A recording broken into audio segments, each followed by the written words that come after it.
Hello students, हम presently ray optics पढ़ रहे हैं, रिफ्रैक्शन ऑफ लाइट, और इसमें हम डील कर रहे हैं लेंस को। तो देखिए बेटा, आज हम एक टॉपिक पढ़ेंगे that is lens maker formula. बहुत ध्यान से समझिए, that is lens maker formula. Clear? और देखिए, आपका जो लेंस मेकर फॉर्मूला है वो लेंस मेकर फॉर्मूला आएगा 1/f is equal to μ2/μ1 -1 into 1/r1 -1/r2। Clear? एक बार क्लियर करिए है क्या बेटा। f है focal length of the lens, μ2 है refractive index of the lens, μ1 है refractive index of the medium in which lens is placed, r1 और r2 क्या है बेटा, लेंस के रेडियस ऑफ कर्वेचर हैं। लेकिन इसको समझने से पहले कुछ पॉइंट्स डिस्कस करेंगे, बहुत ध्यान से देखो। एक होता है spherical refracting surface, that is spherical refracting surface। अब सुनो, स्फेरिकल रिफ्रैक्टिंग सरफेस क्या है बेटा। स्फेरिकल रिफ्रैक्टिंग सरफेस को आप समझ सकते हैं, मतलब एक तरह से कर्व्ड सरफेस है। एक तरह से क्या है, कर्व्ड सरफेस है, जिसके एक तरफ रेयरर मीडियम और दूसरी तरफ डेंसर मीडियम। क्या बताया? एक तरफ डेंसर मीडियम और दूसरी तरफ रेयरर मीडियम। क्लियर? तो स्फेरिकल रिफ्रैक्टिंग सरफेस जस्ट एक कर्व्ड सरफेस है, जिसमें एक तरफ क्या होता है, जिसके एक तरफ आएगा रेयरर मीडियम और दूसरी तरफ आएगा डेंसर मीडियम। और बेटा, स्फेरिकल रिफ्रैक्टिंग सरफेस दो टाइप का होता है। एक होता है कॉन्वेक्स स्फेरिकल रिफ्रैक्टिंग सरफेस और एक होता है कॉनकेव स्फेरिकल रिफ्रैक्टिंग सरफेस। पता कैसे चले? अगर सेंटर वाली साइड में डेंसर मीडियम है तब तो ये कौन सा है, कॉन्वेक्स स्फेरिकल रिफ्रैक्टिंग सरफेस है। और अगर सेंटर वाली साइड में रेयरर मीडियम है तो ये कौन सा है, that is concave spherical refracting surface. Clear? ये प्रिंसिपल एक्सिस पोल, प्रिंसिपल एक्सिस पोल। क्लियर? अब एक बात समझिए बहुत ध्यान से बेटा, किसी भी स्फेरिकल रिफ्रैक्टिंग सरफेस के लिए, चाहे कॉन्वेक्स हो चाहे कॉनकेव हो, दो तरह का रिफ्रैक्शन हो सकता है। एक तो रिफ्रैक्शन हो सकता है rare to denser, rare to denser, और दूसरा हो सकता है डेंसर टू रेयरर। क्लियर? इसका मतलब क्या है? इसका मतलब समझिए, मैंने बताया दो टाइप का रिफ्रैक्शन हो सकता है, रेयर टू डेंसर और डेंसर टू रेयर। इसका मतलब क्या है बेटा? रेयर टू डेंसर का मतलब है ऑब्जेक्ट रेयरर मीडियम में हो सकता है, चाहे कॉन्वेक्स हो और चाहे क्या हो आपका कॉनकेव। ऑब्जेक्ट अगर रेयरर मीडियम में होगा तो वो जो रिफ्रैक्शन होगा वो कहाँ से कहाँ का होगा, रेयर टू डेंसर का होगा। और अगर मान लीजिए आपका ऑब्जेक्ट डेंसर मीडियम में है, चाहे कॉन्वेक्स के लिए है चाहे कॉनकेव के लिए है, तो वो जो रिफ्रैक्शन होगा वो होगा डेंसर टू रेयर। तो बेसिकली हम बात करना चाह रहे हैं स्फेरिकल रिफ्रैक्टिंग सरफेस दो टाइप के हैं, कॉन्वेक्स और कॉनकेव, और इनमें दो टाइप के रिफ्रैक्शन होते हैं, रेयर टू डेंसर और डेंसर टू रेयर। अब क्या है बेटा, जनरली रेयरर मीडियम का रिफ्रैक्टिव इंडेक्स μ1 और डेंसर मीडियम का रिफ्रैक्टिव इंडेक्स μ2। क्या बताया? जनरली रेयरर मीडियम का रिफ्रैक्टिव इंडेक्स μ1 और डेंसर मीडियम का रिफ्रैक्टिव इंडेक्स μ2। ये पॉइंट होता है। क्लियर? अब एक पॉइंट समझिए, क्या है बेटा, आपका रिफ्रैक्शन रेयर टू डेंसर बताया मैंने और डेंसर टू रेयर बताया। अब क्लियर करिए, अगर आप कहते हो रिफ्रैक्शन है रेयर टू डेंसर, क्या बताया, रेयर का रिफ्रैक्टिव इंडेक्स जनरली म्यू 1 होता है और डेंसर का क्या होता है, म्यू 2। अगर आप रेयर टू डेंसर का रिफ्रैक्शन देखना चाहते हैं तो रिजल्ट शुरू होगा म्यू 2 से। क्या लिखोगे, mu 2 minus mu 1 that is equal to mu 2 minus mu 1। इसके नीचे इमेज का डिस्टेंस, इसके नीचे ऑब्जेक्ट का डिस्टेंस, इसके नीचे रेडियस ऑफ कर्वेचर। ये रिजल्ट ध्यान रखेंगे रेयर टू डेंसर का। इसके लिए डेरिवेशन है, लेकिन वो डेरिवेशन हम बाद में कराएंगे। फिलहाल टाइम हम लेंस मेकर फॉर्मूला पढ़ना चाह रहे हैं और उसमें मेरे को इस रिजल्ट की रिक्वायरमेंट है। क्लियर। इसी तरह अगर मान लीजिए मैं पढ़ना चाह रहा हूँ result denser to rare, denser का म्यू 2 रेयर का म्यू 1, तो कहाँ से शुरू करेंगे बेटा, डेंसर टू रेयर है तो रिजल्ट लिखने के लिए म्यू 1 से शुरू करेंगे। क्या करेंगे, mu 1 minus mu 2 that is equal to mu 1 minus mu 2। इसके नीचे v, इसके नीचे u और इसके नीचे r। ये रिजल्ट आ गया डेंसर टू रेयर रिफ्रैक्शन का। ठीक है, दोबारा समझ लो, दोबारा एक बार फिर लिख के बता देता हूँ, याद रखना पड़ेगा आपने। मान लीजिए अगर हम कहते हैं हमें रिफ्रैक्शन का रिजल्ट चाहिए रेयर टू डेंसर का, रेयर टू डेंसर, तो शुरुआत कहाँ से करेंगे, डेंसर से।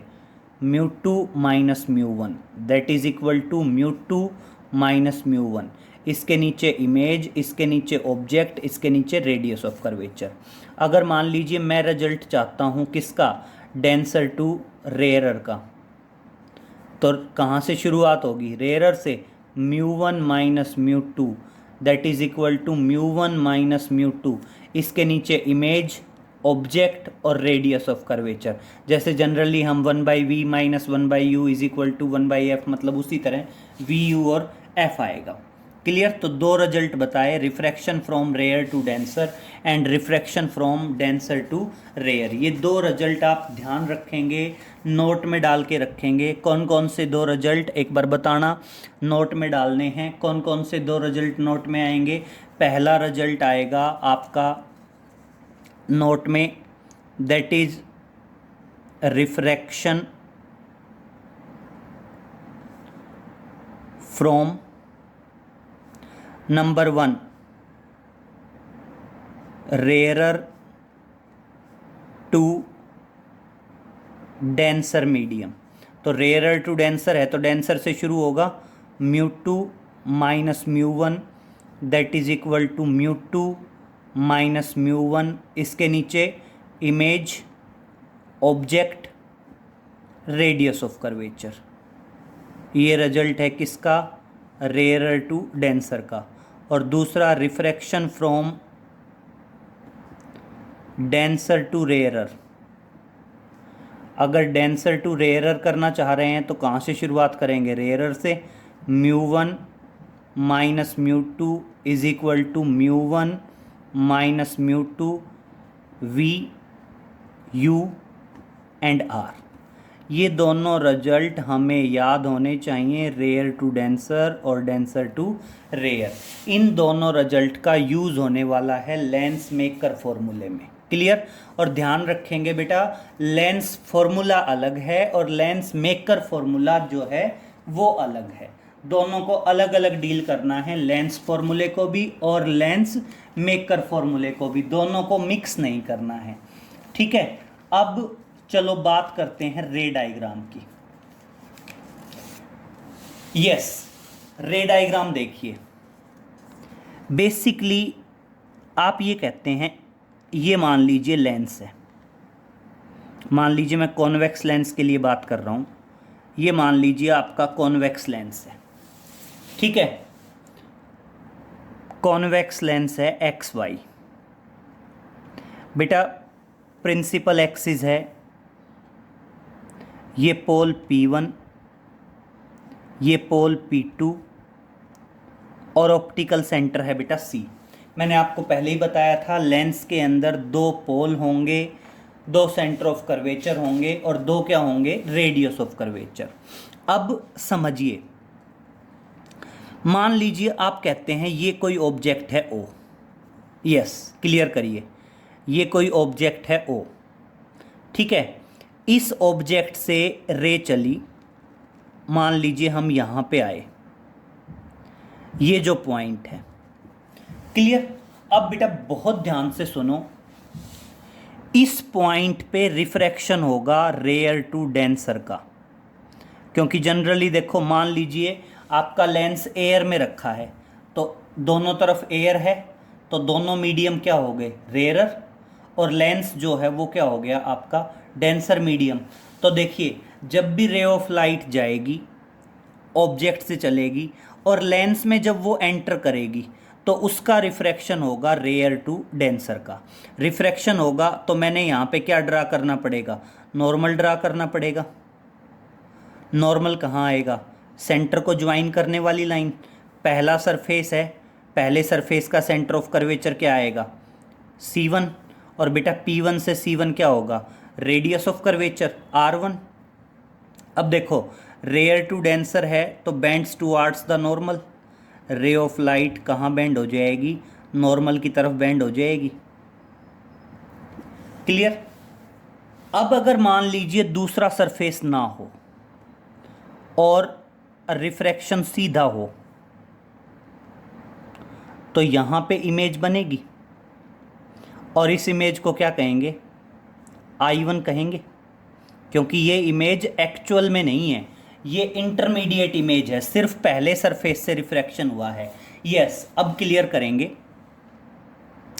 लेंस था XY जिसके दो पोल थे P1 और P2, ऑप्टिकल सेंटर था C, ऑब्जेक्ट है O, ऑब्जेक्ट से रे चली और पहला रिफ्रैक्शन कहाँ पे हुआ बेटा, पहला रिफ्रैक्शन हुआ पॉइंट A पे। पॉइंट A पे जो रिफ्रैक्शन हुआ वो रिफ्रैक्शन हुआ बेटा रेयर टू डेंसर का। इस रिफ्रैक्शन के लिए पोल कौन होगा, P1, और यहाँ पे नॉर्मल ड्रा करेंगे तो सेंटर ऑफ कर्वेचर क्या आएगा, C1, और P1 से C1 तक का जो डिस्टेंस है ये होगा radius of curvature R1, clear. और इसके लिए ऑब्जेक्ट कौन होगा, O, और इमेज कौन होगी, I1। लेकिन एक्चुअल में तो क्या है बेटा, एक्चुअल में दोबारा फिर रिफ्रैक्शन होगा। दोबारा रिफ्रैक्शन कहाँ पे होगा, लेंस से एग्जिट होते वक्त, और लेंस से एग्जिट होते वक्त रिफ्रैक्शन कहाँ से कहाँ का आएगा, डेंसर टू रेयर का। हमें फिर नॉर्मल ड्रा करना पड़ेगा, इस बार नॉर्मल कहाँ आएगा, इस तरफ आएगा। नॉर्मल हमेशा क्या होता है, किसी भी कर्व्ड सरफेस पे नॉर्मल होता है लाइन टुवार्ड्स द सेंटर।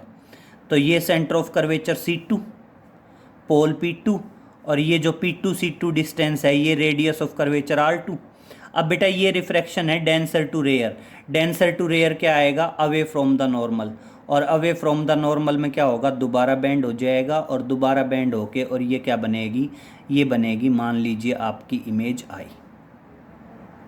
ये क्या बनेगी, आपकी इमेज I बनेगी। तो देखिए अब बेटा दूसरा रिफ्रैक्शन कहाँ पे हुआ, पॉइंट B पे हुआ, और पॉइंट B पे जो रिफ्रैक्शन हुआ, पॉइंट B का रिफ्रैक्शन हुआ डेंसर टू रेयर। उसके लिए पोल है P2, सेंटर ऑफ कर्वेचर है C2, ये डिस्टेंस है R2, और इसके लिए इमेज है I।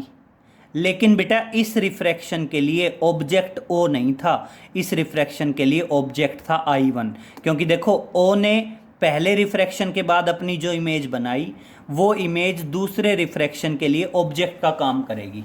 तो देखिए पहला रिफ्रैक्शन पॉइंट A पे था, पॉइंट A का रिफ्रैक्शन था रेयर टू डेंसर, उसके लिए ऑब्जेक्ट था O और इमेज बनी उसकी I1। बेटा दूसरा रिफ्रैक्शन कहाँ पे हुआ, B पे, ये रिफ्रैक्शन था डेंसर टू रेयर। इसके लिए ऑब्जेक्ट कौन होगा, जो पहले की इमेज है I1 वो B के लिए ऑब्जेक्ट का काम करेगी और फाइनल इमेज बन जाएगी I। एक्चुअल में तो ऐसे होता है, और हम इसको कैसे दिखा देते हैं, हम इसको जनरली ऐसे शो कर देते हैं कि रे ऑफ लाइट लेंस के मिडल तक स्ट्रेट जाती है, कॉन्वेक्स लेंस है तो फिर वो उसको कन्वर्ज कर देता है, और कन्वर्ज करके ऐसे आई पे पहुंचा देता है, और हम इसको डायरेक्ट बना देते हैं ऐसे।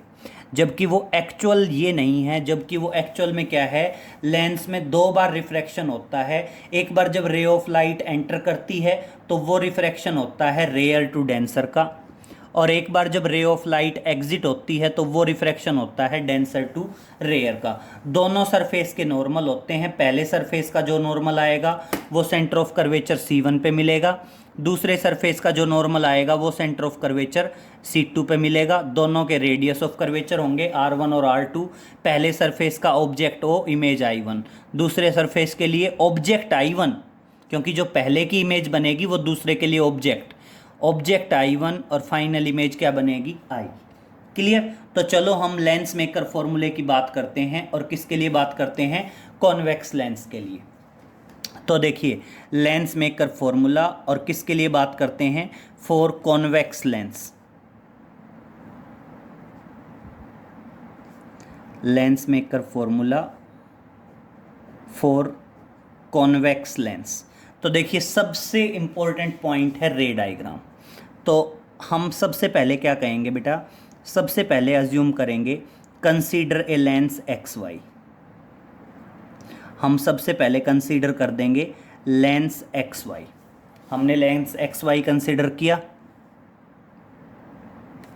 विच having two poles P1 and P2 and optical centre C। Clear. ये रेयरर मीडियम, ये डेंसर मीडियम, और ये फिर दोबारा से क्या आ गया, rarer medium. Clear. Generally rarer medium का रिफ्रैक्टिव इंडेक्स μ1 लिया जाता है, और बेटा डेंसर मीडियम का जो रिफ्रैक्टिव इंडेक्स है वो लिया जाता है μ2। क्लियर। अब मेरी बात सुनिए, मान लीजिए आप मार्क करते हैं ऑब्जेक्ट O। क्लियर। ऑब्जेक्ट से रे चली, और मान लीजिए कहाँ पे इंसिडेंस हुई बेटा, पॉइंट A पे इंसिडेंस हुई। पॉइंट A पे रिफ्रैक्शन होगा रेयर टू डेंसर। मैं नॉर्मल वगैरह ड्रा नहीं कर रहा हूँ, अदरवाइज नॉर्मल आना था सेंटर ऑफ कर्वेचर C1 पे, और फिर रिफ्रैक्शन होना था rare to denser bends towards the normal. बाकी चलो मैं बेंड कर देता हूँ, ये रिफ्रैक्शन हो गया। ये रिफ्रैक्शन कहाँ से कहाँ का हुआ बेटा, पॉइंट A पे जो रिफ्रैक्शन हुआ वो रेयर टू डेंसर का हुआ। इसके लिए पोल हुआ P1, इसका सेंटर ऑफ कर्वेचर आना था C1, रेडियस ऑफ कर्वेचर आना था O1, ऑब्जेक्ट O था, और इसकी वजह से स्ट्रेट जाके जो इमेज बनेगी वो इमेज आनी थी बेटा I1। वो इमेज क्या थी, इंटरमीडिएट इमेज थी I1। क्लियर।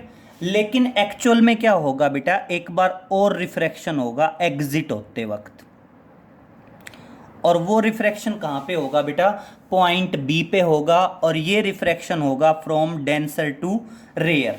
और डेंसर टू रेयर होगा तो बेटा इसके लिए पोल होगा P2, इसका सेंटर ऑफ कर्वेचर इधर आएगा C2, जैसे यहाँ मार्क कर रखा है।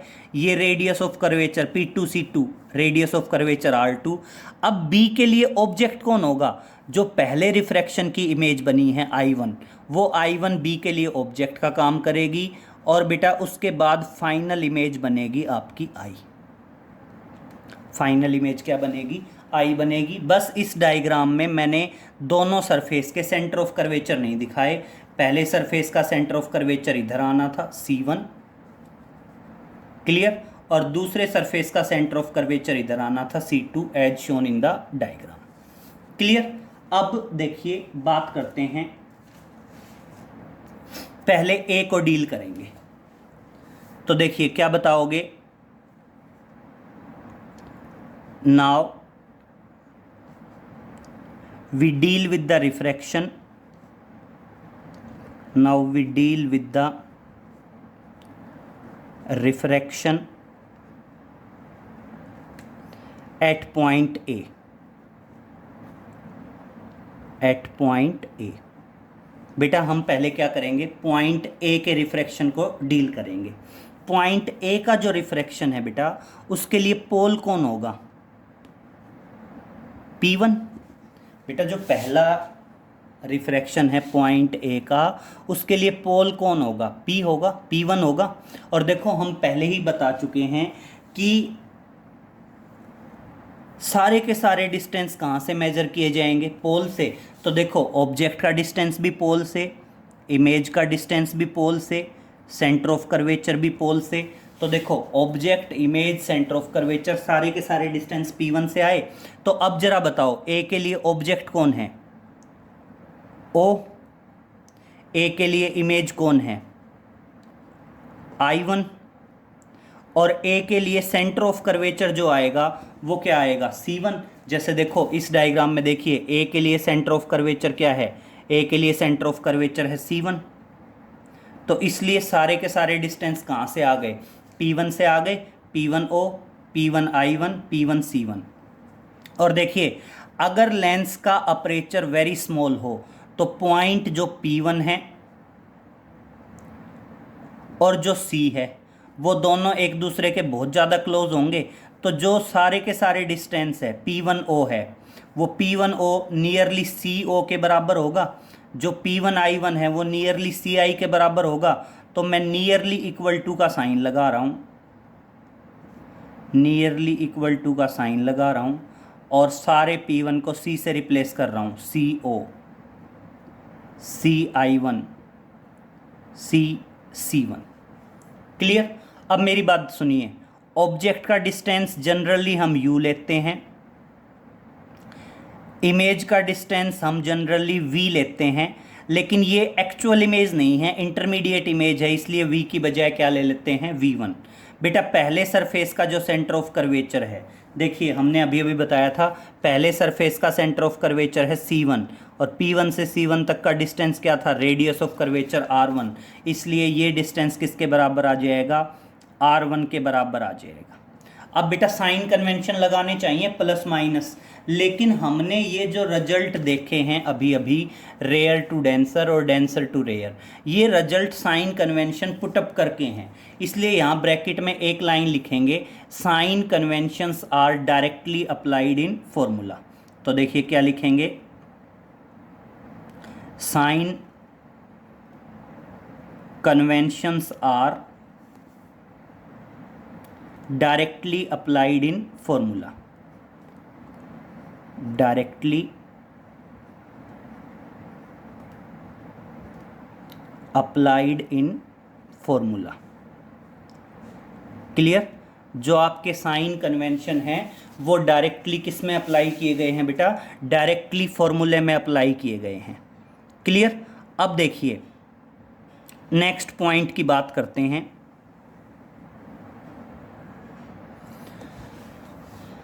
अब ये था ए का रिफ्रैक्शन, और मेरी बात सुनिए, ए पे जो रिफ्रैक्शन है वो कहाँ से कहाँ का है, रेयर टू डेंसर का है। तो हम कौन सा रिजल्ट यूज़ करेंगे, रेयर टू डेंसर का रिजल्ट यूज़ करेंगे। तो देखिए क्या लिखेंगे, now refraction is from rare to denser. Refraction क्या है बेटा, रेयर टू डेंसर है। और रिफ्रैक्शन अगर रेयर टू डेंसर है, इसलिए रेयर टू डेंसर तो शुरुआत कहाँ से होगी, डेंसर से। μ2 minus μ1 is equal to μ2 minus μ1, ऐसे ही लिखते हैं बेटा। फिर क्या करते हैं, इसके नीचे इमेज का डिस्टेंस, इसके नीचे ऑब्जेक्ट का डिस्टेंस, इसके नीचे रेडियस ऑफ कर्वेचर। तो देखिए इमेज का डिस्टेंस पॉइंट ए के लिए क्या है, V1, तो इसलिए इमेज के डिस्टेंस में V की बजाय आएगा V1। बेटा ऑब्जेक्ट का डिस्टेंस हमारा U ही है, इसलिए U ले लिया। और बेटा रेडियस ऑफ कर्वेचर R की बजाय क्या है, R1, और इसलिए हमने ले लिया R1। क्लियर। और इसको मैंने मार्क किया, दैट इज इक्वेशन 1। इसको हमने मार्क कर दिया, ये आ गई आपकी इक्वेशन 1। क्लियर। ये हमने किसका रिफ्रैक्शन डील किया? पॉइंट ए का। अब हम डील करेंगे रिफ्रैक्शन एट पॉइंट बी। तो देखिए बात करते हैं। Now we deal with refraction, now we deal with refraction at point B। हम रिफ्रैक्शन डील करेंगे, किसका डील करेंगे बेटा? पॉइंट बी पे डील करेंगे। और मेरी बात समझिए, अगर हम पॉइंट बी के रिफ्रैक्शन को डील करेंगे तो पॉइंट बी के रिफ्रैक्शन के लिए पोल कौन होगा? पॉइंट बी के रिफ्रैक्शन के लिए पोल होगा P2। तो सारे के सारे डिस्टेंस, ऑब्जेक्ट का डिस्टेंस, इमेज का डिस्टेंस और रेडियस ऑफ कर्वेचर, सारे के सारे डिस्टेंस किससे मेजर किए जाएंगे? P2 से। Object, image, radius of curvature, सारे डिस्टेंस कहाँ से मेजर करेंगे? P2 से मेजर करेंगे, जैसे यहाँ पे सारे P1 से कर रहे थे। अब सुनिए, पॉइंट बी का जो रिफ्रैक्शन है, पॉइंट बी के रिफ्रैक्शन के लिए ऑब्जेक्ट कौन है? I1। मैंने पहले ही बताया था कि पहले रिफ्रैक्शन से जो इमेज बनेगी, I1 बनी ना पहले रिफ्रैक्शन से इमेज, वो दूसरे के लिए किसका काम करेगी? ऑब्जेक्ट का काम करेगी। तो ऑब्जेक्ट तो क्या हो गया? I1। फिर फाइनल इमेज क्या बनी बेटा? I। और देखिए दूसरा जो सरफेस है, दूसरे सरफेस के लिए radius of curvature, centre of curvature C2 होगा, तो इसलिए हमारा क्या आ गया? C2। फिर सेम पॉइंट पे आएंगे, क्या? अगर लेंस का अपर्चर स्मॉल है तो P2 और C दोनों एक दूसरे के बहुत ज़्यादा क्लोज होंगे, और आप नियरली इक्वल टू का साइन लगा के और सारे P2 को किससे रिप्लेस कर देंगे? C से। C क्या आ गया? CI1, CI and CC2। बेटा CI1 ऑलरेडी हम V1 मान चुके हैं। देखो CI1 क्या मान चुके हैं? V1। बस क्या था, A के रिफ्रैक्शन के टाइम पे ये इमेज का काम कर रहा था, B के रिफ्रैक्शन के टाइम पे ये किसका काम करेगा? ऑब्जेक्ट का काम करेगा। बेटा CI एक्चुअल इमेज है V, और बेटा CC2 मतलब जो पहले सरफेस का सेंटर ऑफ कर्वेचर, मतलब दूसरे सरफेस का जो सेंटर ऑफ कर्वेचर है P2C2, वो रेडियस ऑफ कर्वेचर R2 के बराबर है। तो इस तरह से ये क्या आ जाएगा? R2 आ जाएगा। ठीक है, और यहाँ पे भी हम प्लस माइनस नहीं लगाएंगे, सेम लाइन लिखेंगे कि sign conventions are directly applied in formula. Sign conventions are directly applied in formula. Directly applied in formula. Sign convention जो हैं वो डायरेक्टली किस में अप्लाइड हैं? फॉर्मूले में अप्लाइड हैं। और अब देखिए बेटा, इस बार रिफ्रैक्शन कहाँ का है? डेंसर टू रेयर का है। तो देखिए क्या लिखेंगे? Now refraction is from denser to rare. बेटा इस बार रिफ्रैक्शन कहाँ से कहाँ का है? डेंसर टू रेयर का है। और डेंसर टू रेयर का है तो कहाँ से शुरुआत करेंगे? रेयर से। और क्या लिखेंगे देखना, μ1 minus μ2 that is equal to μ1 minus μ2। फिर क्या था? इसके नीचे ऑब्जेक्ट का डिस्टेंस, यही था ना, देखना denser to rare, μ1 minus μ2, μ1 minus μ2, image का डिस्टेंस, ऑब्जेक्ट का डिस्टेंस, रेडियस ऑफ कर्वेचर। तो μ1 के नीचे इमेज का डिस्टेंस, इमेज का डिस्टेंस क्या है? v। μ2 के नीचे ऑब्जेक्ट का डिस्टेंस। और इस बार देखिए b के रिफ्रैक्शन के लिए ऑब्जेक्ट I1 है और इसका डिस्टेंस क्या है? v1 है। और बेटा रेडियस ऑफ कर्वेचर क्या है? R2। ये रिजल्ट हमने डायरेक्ट यूज़ कर दिए यहाँ पे, रेयर टू डेंसर और डेंसर टू रेयर। बाकी इनका डेरिवेशन भी हम कराएंगे। अब क्या करेंगे? दोनों को ऐड कर देंगे। Adding equation 1 and 2। हमने क्या किया? दोनों इक्वेशंस को ऐड किया। That is adding equations 1 and 2। बेटा इक्वेशन 1 और 2 को ऐड कर रहे हैं, बहुत ध्यान से समझ लो। लेफ्ट साइड वाला पोर्शन लेफ्ट साइड में ऐड कर दो, राइट साइड वाला पोर्शन राइट साइड में ऐड करो, तो देखना क्या आया, μ2/v1 minus μ1/u plus μ1/v minus μ2/v1। दोनों लेफ्ट साइड वाले ऐड कर दिए, दोनों राइट साइड वाले ऐड कर रहा हूं, μ2 minus μ1 upon r1 plus μ1 minus μ2 upon r2। Clear हुआ यहां तक? अब देखना क्या करते हैं, μ2v1 माइनस μ2v1 कैंसिल, ये बच गया। अब देखना क्या है, μ1/v और minus μ1/u that is equal to, यहाँ से मैं कॉमन ले लूँ μ2 माइनस μ1। अगर मैं μ2 माइनस μ1 कॉमन लेता हूँ तो ये तो बचा 1/r1, और बेटा देखना ये क्या बचा, μ1 माइनस μ2 था, और जबकि मैंने कॉमन ले लिया μ2 माइनस μ1, तो इसलिए यहाँ पे क्या बच गया, यहाँ पे बच गया -1/r2। क्लियर हुआ? अब क्या करना है, पूरी इक्वेशन को डिवाइड कर दो μ1 से। तो देखिए क्या लिखेंगे, डिवाइडिंग दिस इक्वेशन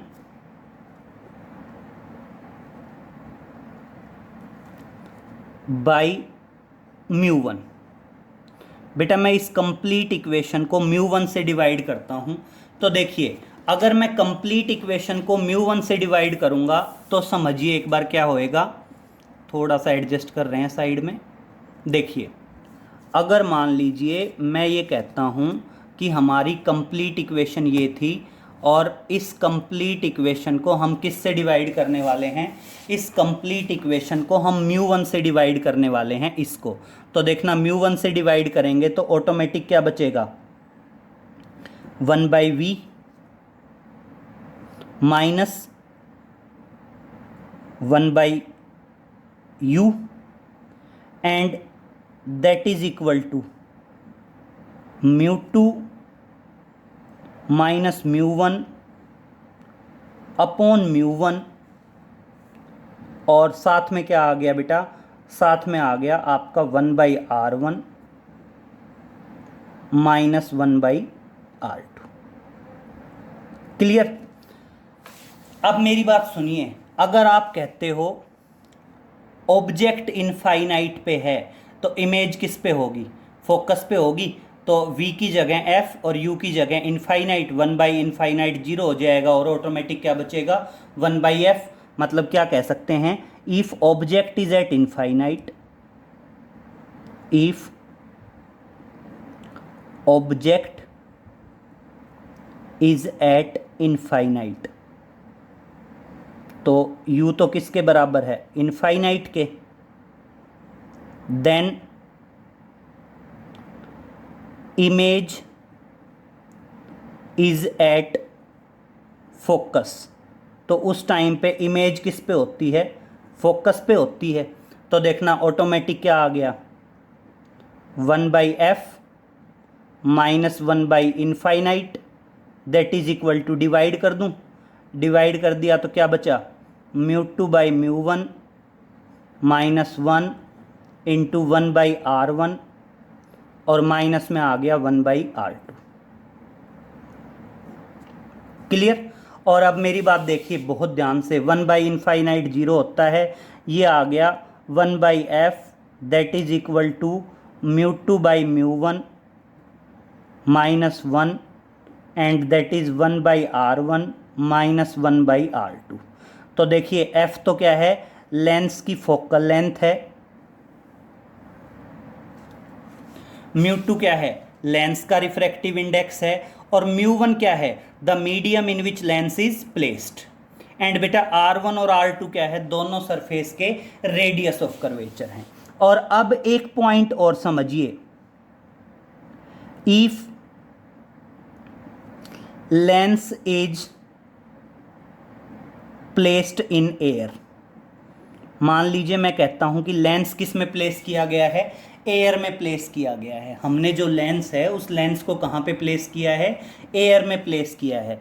तो समझिए अगर लेंस एयर में है तो दोनों तरफ जो रेयरर मीडियम है उसका रिफ्रैक्टिव इंडेक्स μ1 के बराबर हो जाएगा। किसके लिए, फॉर एयर। और फिर बेटा जब हो ही गया μ1 तो μ2 को μ2 कहने की क्या ज़रूरत है, μ2 को हम म्यू कह देंगे।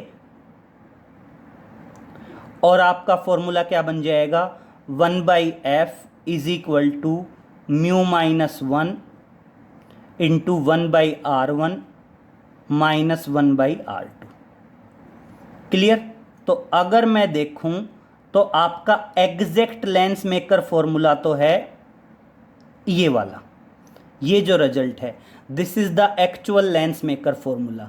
बट ये रिजल्ट भी लेंस मेकर फॉर्मूला आ सकता है, और ये क्या है, अपने आप में एक स्पेशल केस है, when lens is placed in air. जब लेंस किस में प्लेस्ड किया गया हो, एयर में प्लेस्ड किया गया हो तो है।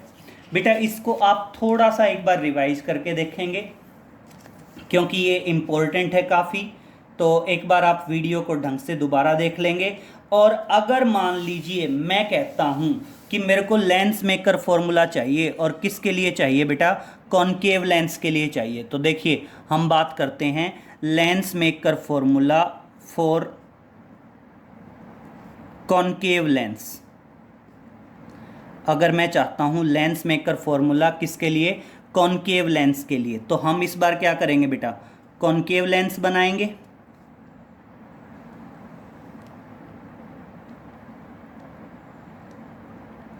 क्लियर। बेटा लंबी सी प्रिंसिपल एक्सिस ड्रा करेंगे, पोल P1, पोल P2, और बेटा centre of curvature optical centre C, this is rarer medium, denser medium और रेयरर मीडियम।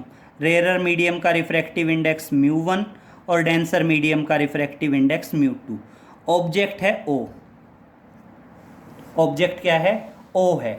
तो देखना पहली रे कहाँ से चलेगी, ऑब्जेक्ट से चलेगी।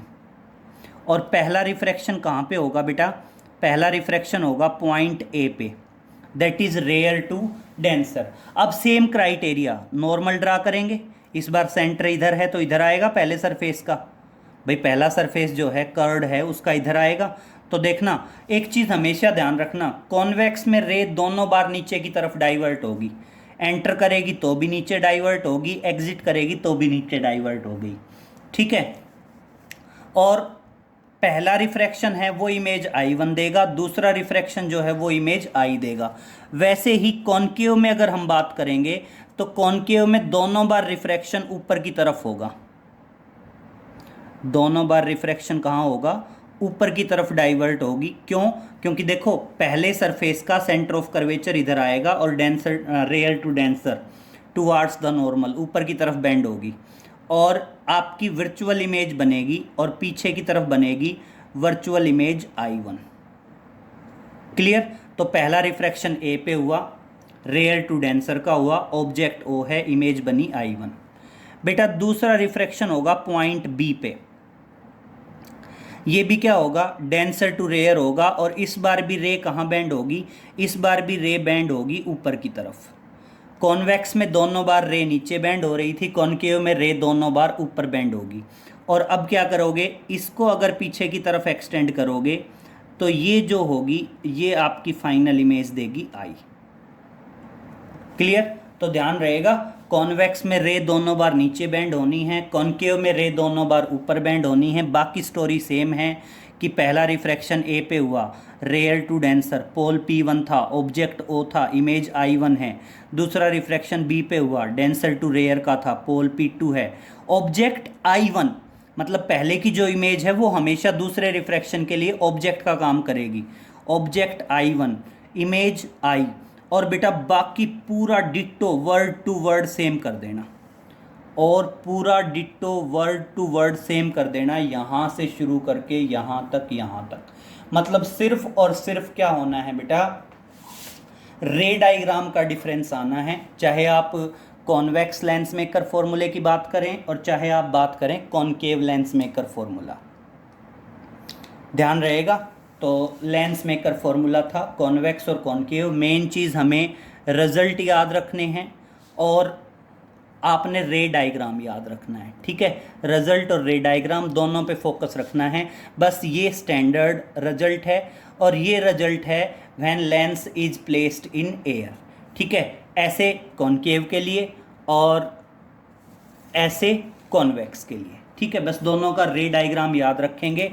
इसके अलावा rare to denser, denser to rare के रिजल्ट देख लेंगे, उनका डेरिवेशन हम कराएंगे। इनको नोट कर लीजिए बेटा। बाकी आगे नेक्स्ट लेक्चर में मिलते हैं, कुछ न्यूमेरिकल्स वगैरह कैरिड आउट करेंगे लेंस मेकर फॉर्मूले पे, ठीक है।